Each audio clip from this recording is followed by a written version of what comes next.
अस्सलाम वालेकुम नाज़रीन, मैं हूं रियाज आजिज और प्रोग्राम है एक्सक्लूसिव विद रियाज आजिज। नाज़रीन, पाकिस्तान में बहुत सारे ऐसे इदारे हैं कि जिनके बारे में अगर मुकम्मल मालूमात लोगों को मिल जाए तो उनके लिए बहुत ज़्यादा बेनिफिट्स हैं, बहुत ज़्यादा, खास तौर से उन लोगों के लिए जो मेहनत कश हैं, जो वर्कर्स हैं, जिनकी आमदनी के ज़राए कम हैं। उसी तरह का एक इदारा है सेसी, यानी Sindh employees social security institution.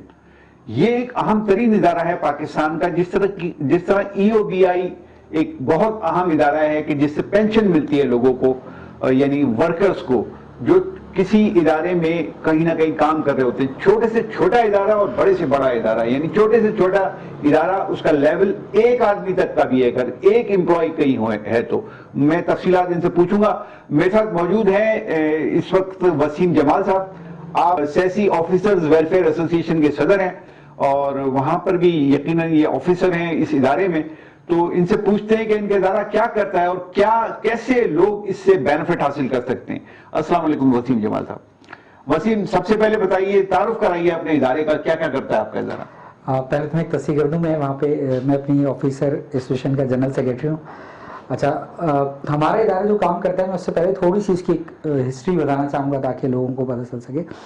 ये इदारा 1967 में 1 मार्च को कायम हुआ था और ये बेसिकली उस वक्त जब स्टार्ट हुआ तो सिर्फ 3 शहरों के लिए इसकी स्कीम थी, कराची, हैदराबाद और लाइटपुर, जो आजकल फैसलाबाद हो गया।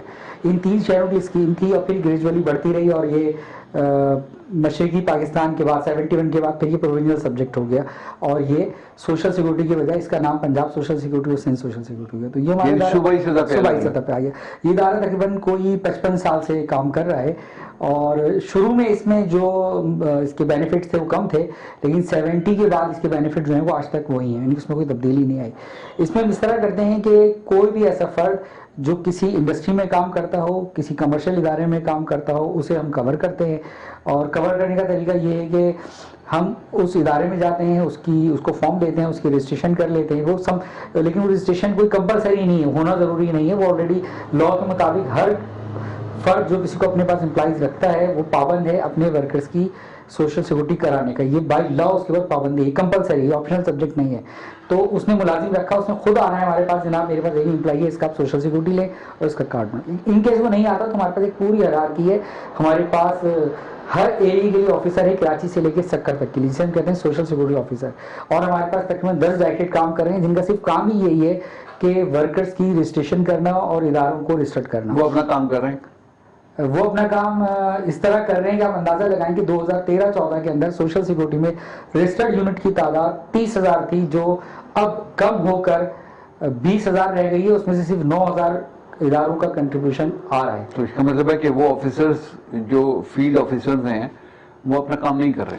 हाँ, और इसमें सबसे अच्छी बात जो हुई कि सबके बावजूद किसी एक डायरेक्टर को, किसी एक सोशल सिक्योरिटी ऑफिसर को आज तक कोई सिंगल एक्सप्लेनेशन नहीं दिया गया इदारे ने कि आपके यहाँ रजिस्ट्रेशन जो है इदारों की आबादी के साथ बढ़ने के बजाय कम हो गई है। तो उन्हें कोई ऐसी चीज नहीं मिली अभी तक। अच्छा, it is happening all over the country या सिर्फ ये सिंध के मामला आप? मैंने चूंकि अपनी एसोसिएशन और उससे पहले यूनियन की तरफ से तीनों सूबों के दौरे किए सोशल सिक्योरिटी से, मेरा पंजाब सोशल सिक्योरिटी से रब्ता रहता है। अभी भी कॉन्फ्रेंस में पंजाब सोशल सिक्योरिटी आया था। तो इस वक्त पंजाब सोशल सिक्योरिटी हमें लीड कर रहा है पूरे पाकिस्तान में। वहाँ सिचुएशन ऐसी नहीं है। इसी तरह वर्कर्स में भी यही थी कि हमारे कह रहे हैं कि वहाँ इतनी खराब सूरत हाल नहीं है जितनी सिंध में है या दूसरे सूबों में। बिल्कुल पंजाब में सिचुएशन बहुत अच्छी है। अच्छा। इस वक्त वो लीड करने से मुराद ये है कि आप अंदाजा लगाएं कि हम आज भी वर्कर को कहते हैं कि अगर वो बीमार हुआ तो वो अस्पताल से एक स्लिप लेगा छुट्टी की, फिर वो हमारे सर्किल में जाएगा और लंबा प्रोसेस है। नहीं, मैं अभी नाजरीन को थोड़ा सा समझाने के लिए, अब आप ये मुझे बताइए कि वो रजिस्टर कर लिया, एक दुकान चलाता है, उसमें एक एम्प्लॉई है, उसने रजिस्टर करा लिया अपने आप को आपके साथ। अब पहली बात तो ये कि उसको देना क्या होगा या उसके मालिक को देना क्या होगा। दूसरी बात ये कि उसको बेनिफिट क्या मिलेंगे, उसके वर्कर को बेनिफिट क्या मिलेंगे। ठीक, हाँ, हम इस तरफ पहले आ जाते हैं कि इसके बेनिफिट्स क्या हैं। तो इसकी बेनिफिट इस तरह है कि जो वर्कर कवर्ड हो जाता है, यानी कि जिसकी रजिस्ट्रेशन कर लेते हैं। हाँ, अच्छा, जब हम किसी कंपनी को रजिस्टर कर लेते हैं तो हमारे लॉ में इतनी बड़ी गुंजाइश है कि अगर उसका एम्प्लॉयर पैसे नहीं देता है तो भी वर्कर अपने तमाम बेनिफिट्स लेने का जो है वो इसका उसे सारे बेनिफिट मिलने हैं। कानूनन हम उसके बेनिफिट इसलिए नहीं रोकेंगे कि उसका एम्प्लॉयर पैसे नहीं दे रहा, क्योंकि ये तो हमारी जिम्मेदारी लेना। Once he is registered you will not deny him for any benefits. Yes, अगर उसको उसका एम्प्लॉयर जो है, जो एक ही दुकान पे काम कर रहा है, वो एक ही आदमी है और एम्प्लॉयर पैसे नहीं जमा करा रहा, तो आप एक दफा उसने रजिस्टर करा लिया अपने आप को, तो आप उसको कंटिन्यू रखेंगे इस बात के लिए कि यार ये चूंकि एम्प्लॉय है और रजिस्टर हो गया है हमारे पास, तो हम इसको जो भी बेनिफिट्स हैं आपके वो आप उसको कंटिन्यू देते रहेंगे। और उसके पीछे और कब तक देंगे? Till retirement 68? नहीं, हमारे यहाँ लॉ जो है ना सोशल सिक्योरिटी का, वो इस तरह है कि जो वर्कर हमारे पास आ गया और हमने उसे रजिस्टर्ड कर लिया, उसे पहले एक R5 हमारा कार्ड होता है वो हम देते हैं, जिसको भी हमने पिछले साल 2 साल पहले नाम चेंज करके बेनजीर मजदूर कार्ड कर दिया है। वो बेसिकली पिछले 53 साल सोशल सिक्योरिटी कार्ड था, तो वो हम सोशल सिक्योरिटी कार्ड उसे देते थे, जो बेनजीर मजदूर कार्ड उसे देते हैं। उसके अगेंस्ट वो इंटाइटल हो जाता है कि उसकी बीमारी, उसकी अगर इन केस कोई डेथ हो जाएगी या इंजरी हो, इन तीनों सूरतों में वो हमारे पास कवर्ड है। अगर उसकी डेथ हो जाती है तो फिर हम उसे पेंशन देंगे, अगर उसके अलावा इनको हम पेंशन देंगे।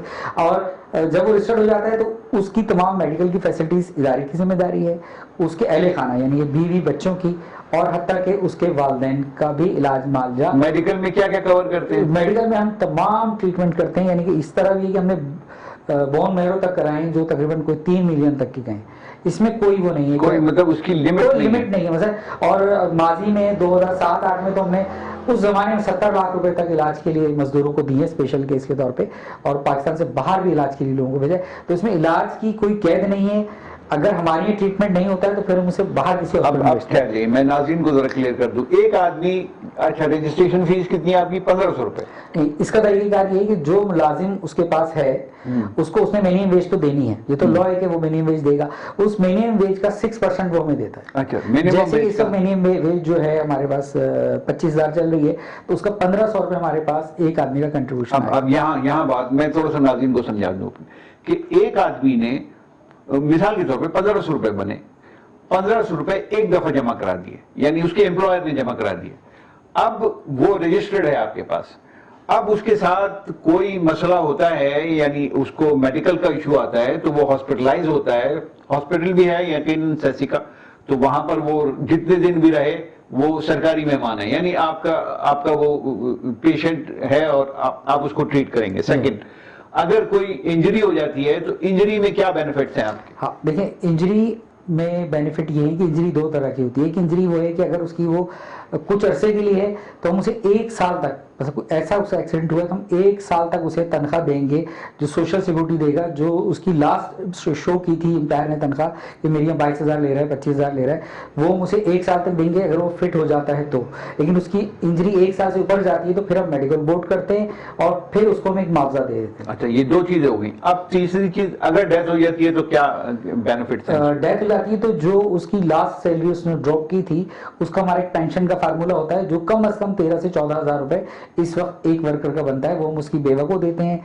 और अगर उसकी यानी कि शादीशुदा नहीं है तो उसके मतलब वो पेंशन उसको मिलती रहेगी उसकी बेवा को। वो उसकी बेवा को उसकी जिंदगी भर मिलेगी, और उसके बाद उसकी अगर बेटियां हैं और वो शादी नहीं करती हैं तो फिर वो उनको शिफ्ट हो जाती है। जब वो बच्चे शादी कर लेती हैं तो फिर वो खत्म। वो जो सरकारी पेंशन का उसूल है वो बिल्कुल वही फर्क होता है। अच्छा, तो इसमें तो बहुत बड़ा बेनिफिट है ना ये उन लोगों के लिए जिसने सिर्फ एक दफा वो रजिस्ट्रेशन करा के पैसे जमा कराए और सारी जिंदगी के लिए वो आपके लिए इंटाइटल हो गया। इसमें थोड़ी टेक्निकल मैं आपको वजाहत कर दूं, इसमें इस तरह है कि इस कानून में थोड़ी सी कमी भी है जिसको आगे जाके हमें सही करने की जरूरत है। अब वो वर्कर जब तक किसी जैसे गुल अहमद या अलकरम में किसी भी कंपनी में एक आदमी काम कर रहा है, तो जब तक उस कंपनी में मुलाजमत कर रहा है उसका हर महीने हमारे पास वो कंट्रीब्यूशन आता रहेगा, ठीक है ना? हर महीने से तनख्वाह मिलेगी, उसका 6% हमारे पास ऑटो क्या करेगा, लेकिन जैसे ही डिडक्शन हो जाएगा उसकी तनख्वाह से और वो पैसा वो ऑटोमेटिकली ऐसी होता है कि उसकी सैलरी। आजिर का कितना है, अजीर का कितना है? इसमें जो है सारे का सारा आजिर का है, एम्प्लॉयर का कोई कंट्रीब्यूशन नहीं, वर्कर का कोई कंट्रीब्यूशन नहीं। तो आप कह रहे हैं ना 6% ऑफ द सैलरी। हाँ, 6% ऑफ द सैलरी मतलब जो एम्प्लॉयर है उसको देना है, उसने देना है। अच्छा। जो उसने ड्रॉ की, मतलब कभी मतलब उसका डिडक्शन नहीं है, उसका डिडक्शन 1% भी नहीं, कुछ भी नहीं। ये सारा एम्प्लॉयर की जिम्मेदारी है। इसलिए है कि एक एम्प्लॉयर की जिम्मेदारी है कि उसके पास मेहनत कश कर रहा है, मेहनत कश काम करता है, तो उसको सोशल प्रोटेक्शन फराहम करना, यानी समाजी तहफ़्फ़ुज़ देना, उसकी सोशल इंश्योरेंस की जिम्मेदारी मालिक की। ये जिम्मेदारी हुकूमत ने अपने जिम्मे ले ली कि हम इसको मैनेज करेंगे। करेंगे? देखें अगर कोई हादसा हो जाता है तो उस मजदूर को प्राइवेट इंश्योरेंस तो नहीं होगी, तो गवर्नमेंट ने ये सारा निजाम जो हम आईएलओ के तहत चला रहे हैं, आईएलओ का एक कन्वेंशन है जिसे पाकिस्तान समेत 158 ममालिक ने साइन किया हुआ है, तो उसके तहत ये सारे ममालिक पाबंद हैं कि उन्होंने अपने अपने ममालिक में मेहनत कशों को सोशल सिक्योरिटी प्रोवाइड करनी, तो ये इंटरनेशनल बाइंडिंग्स भी है हमारे लिए। अच्छा, इसमें जो मैं अगर आपसे पूछ सकूं कि रजिस्ट्रेशन के लिए आपने मुझे बताया कि अगर एक दुकान है, दुकान में एक एम्प्लॉय काम करता है तो उसको भी वो रजिस्टर करा सकता है। अब मिसाल के तौर पे कोई दुकान में भी काम नहीं करता और वो इतना बड़ा काम भी नहीं करता, खुद सेल्फ एम्प्लॉयड है वो, यानी कोई छोटा मोटा खुद काम कर रहा होता है, कोई वो बर्गर लगा रहा है, कोई कुछ कर रहा है, क्या वो रजिस्टर हो सकता है? बिल्कुल। अच्छा, ये काफी अरसे से ये इशू रहा सोशल सिक्योरिटी आने के बाद कि जो लोग सेल्फ एम्प्लॉयमेंट हैं, अपना खुद काम करते हैं, उनको रजिस्ट्रेशन होना चाहिए। इसके लिए मुख्तलिफ फेडरेशन ने काफ़ी काम किया। इसमें ख़ास तौर पर मैं जिक्र करूँगा नासिर मंसूर का, ज़हरा खान का। उन्होंने इस पर वर्किंग की कि सोशल सिक्योरिटी कवरेज जो है फॉर ऑल होनी चाहिए, हर आदमी को मिलनी चाहिए। 2000 तो अगस्त 2021 में इस कानून में सोशल सिक्योरिटी एक्ट में अमेंडमेंट आई है और उसके बाद अब हर वो शख्स जो सेल्फ काम करता है, यानी कि वो आकर अपने आप को खुद से रजिस्टर करा सकता है, चाहे वो गाड़ी चलाता है, रिक्शा चलाता है या कोई कारोबार करता है, उसके लिए कोई बॉन्डिंग नहीं। इसी तरह इसमें एक और करा सकता है। इसी तरह 2 साल पहले कानून आ गया, ये अगस्त 2021 में ये कानून बन गया, यानी आप सेसी का हिस्सा है ये कानून। बिल्कुल। अच्छा, उसके बाद रजिस्ट्रेशन कितनी हुई है? अभी तक एक रजिस्ट्रेशन भी हमने नहीं की। तो पब्लिसिटी नहीं करते हैं ना आप लोग? पब्लिसिटी तो करें, लोगों को बताएं, तो एजुकेट तो करें। हमारा पब्लिसिटी का माशाल्लाह से 5 करोड़ रुपए का बजट है। नहीं, वो तो ठीक है। इस तरह तो आपके पास वो फील्ड ऑफिसर्स भी है, वो जाते नहीं है, काम नहीं करते, वो बजट पता नहीं कहाँ जाता होगा। ये तो पाकिस्तान का सिस्टम है ना। वो पैसे आपके 5 करोड़ का बजट है, वो 5 करोड़ का बजट तो दाएं बाएं हो ही जाता है, हर इदारे में हो जाता है, आपके इदारे में भी हो जाता होगा, मुझे नहीं पता, I am not sure, but it is happening in Pakistan. तो ये लोगों को पता ही नहीं, तो कैसे लोग रजिस्टर कराएंगे? आप देखें ना, 2 साल में आप कह रहे हैं एक आदमी भी रजिस्टर नहीं हुआ, बल्कि इस पे बेसिक काम ही नहीं हो सका कोई। हसूलन तो हमें पहले आप जो बात कर रहे हैं ऐसे ही है कि हमने इसकी पब्लिक अवेयरनेस करनी थी और इसके ऊपर काम करना था, तो हम कर सकते थे रजिस्टर, लेकिन हमने नहीं किया। जैसे मैं आपको एग्जांपल दूं कि सिंपल सा, अगर हम उबर करीम में काम करने वालों को चाहे तो ये ऑर्गेनाइज डेटा है। अगर मैं आज करीम या उबर के पास जाऊं, क्योंकि वो एम्प्लॉय उसका वर्कर नहीं है उस तरह डायरेक्टली, वो अपनी गाड़ी लेता है और काम करता है, जिस दिन चाहता है उसको डिस्कनेक्ट कर दे, तो बेसिकली वो एम्प्लॉय की डेफिनेशन में नहीं आता जो ये लोग अपना काम कर रहे हैं इस वक्त। तो ये बहुत सेल्फ एम्प्लॉयड, हाँ सेल्फ एम्प्लॉयड है, आप अपना काम करना वो कहीं डायरेक्टली एम्प्लॉयमेंट नहीं है ये, लेकिन वो सेल्फ एम्प्लॉयड है और वो इंटाइटल है रजिस्टर। इस वक्त शहर में मेरे ख्याल से 40,000 लोग ऐसे हैं जो करीम, उबर और इसी तरह मोटरसाइकिलों पर, गाड़ी, बाइक वगैरह जो चला, ये तो वो हैं जो कि हम वन शॉट रिसेट कर सकते हैं। हाँ। इसमें सिर्फ विल की कोशिश की जरूरत है, जो हमने नहीं की। इसी तरह होम बेस वर्कर, मतलब घरों में काम करने वाले मुलाजमीन के लिए भी हमने अमेंडमेंट की, सिंध गवर्नमेंट ने की। तो उस पे भी ये है कि अगर घर में काम करने वाली आप किसी खातून को, मुलाजमा को रजिस्टर करना चाहें, जैसे आप ड्राइवर रखते हैं, माली रखते हैं, उसको आप जाके रजिस्टर करा सकते हैं। अब 2021 के बाद से लॉ का हिस्सा है। अच्छा, ये बड़ी अच्छी। अच्छा, मैं आपको इसमें कुछ बेनिफिट बताना चाहूंगा इस प्रोग्राम की तरफ से, ताकि लोगों को पता चले। एक तो हम इसकी मेडिकल कवरेज करते हैं कि जो जिसका कार्ड बन गया अब उसको मेडिकल मिलेगा। उसकी इसमें सबसे ज्यादा केसेस जो हमारे पास आमतौर पे आते हैं वो मैटरनिटी के आते हैं और दीगर मामला होते हैं। प्लस इसके हमारे पास तकरीबन 9 से 11 मुख्तलिफ नौइयत के कैश बेनिफिट्स भी हैं जो हम मेडिकल के अलावा कवर करते हैं और हम देते हैं। वो जरूर बताइए। अच्छा, उसमें ऐसा है कि जैसे खातून वर्कर है और वो हमारे पास रजिस्टर्ड है और ड्यूरिंग द डिलीवरी उसे हम तकरीबन 6 हफ्तों की तनख्वाह देते हैं, बिफोर और आफ्टर, यानी कि जब वो नौकरी पे नहीं आएगी तो उसकी तनख्वाह सोशल सिक्योरिटी देगा। इसी तरह अगर कोई आदमी बीमार हो जाता है, वो हमारे हॉस्पिटल गया और हमारे डॉक्टर से बेड रेस्ट लिख दिया, वो बेड रेस्ट अगर 120 दिन तक का है, किसी भी नौयत में से टीबी भी 4 महीने तक, तो वो आपको सैलरी सोशल सिक्योरिटी प्रोवाइड करेगा जो आप लास्ट सैलरी कर रहे थे, वो एम्प्लॉयर ने नहीं देनी। ये एम्प्लॉयर को बेनिफिट है कि उसका वर्कर अगर बीमार हो जाता है। इसमें बड़े अदब के साथ ये सवाल कर लूं, कितने उसको धक्के खाने पड़ेंगे, कितनी रिश्वतें देनी पड़ेंगी, ऑनेस्टली स्पीकिंग प्लीज? देखिए, थोड़ी बहुत तो हैं जो पाकिस्तानी निजाम में है और उसको धक्के लगते भी हैं, लेकिन एक बड़ी पॉजिटिव बात है जो है कि उसे ये कैश बेनिफिट आज भी बगैर रिश्वत के मिल रहा है। ये बड़ी बात है।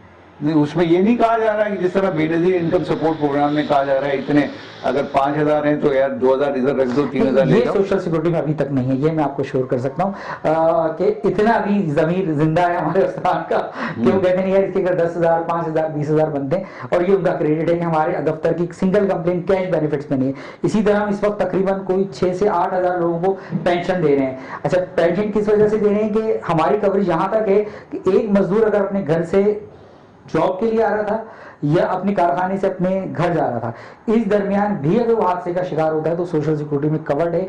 ऐसे सैकड़ों लोगों को हम इस वक्त पेंशन दे रहे हैं उनके लवाहिकीन को जो आते और जाते हुए हादसे का शिकार हुए। ये बहुत बड़ी कवरेज है। अच्छा, इसी तरह अगर वो इंजरी हो जाती है और उसका हाथ कट जाता है तो फिर हम उसे अगर छोटी मोटी उसकी यानी कि उसके साथ हादसा हुआ, जैसे उंगली कट गई एक हाथ, तो हम उसे एक लमसम ग्रेजुएटी दे देते हैं। लेकिन अगर वो इस तरह हो गया कि एक हाथ ही कट गया और वो नौकरी कर रहा है तो फिर हम लाइफ टाइम उसे माजूरी पेंशन देते हैं, तो जब तक जिंदा है उसे वो मिलती रहती है। तो एक तो जॉब भी कर रहा होता है अपनी कहीं ना कहीं। ये वो सारे बेनिफिट्स हैं जो आज भी मजदूर ले रहे हैं। लेकिन सबसे बुनियादी चीज ये कि इनका रेशो जब बढ़ेगा जब हमारे पास रजिस्टर्ड वर्कर्स की ताकत। अच्छा, अब मैं चूंकि जर्नलिस्ट हूँ भाई, जमाल भाई मुझे बताइए, मेरे भाइयों के लिए यानी जर्नलिस्ट साथियों के लिए क्या ये फैसिलिटी? उनके लिए बिल्कुल है। और इसमें इस तरह हुआ कि मेरी दो आपके इसी तरह के जो साफी भाई उनसे मुलाकात हुई। एक मेरी कराची प्रेस क्लब के अहदेदारान से, मरकजी अहदेदारान से मीटिंग हुई थी। उन्होंने मुझे बुलाया था पर्सनली और मैंने उन्हें बताया कि आप अपने सहाफियों को रजिस्टर्ड करा सकते हैं सेल्फ एम्प्लॉयमेंट वाला जो कानून आ गया है 2021 में।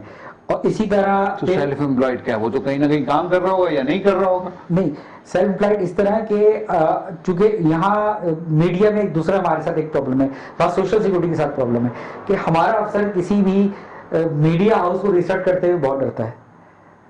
वजह मालकान बहुत पावरफुल हैं।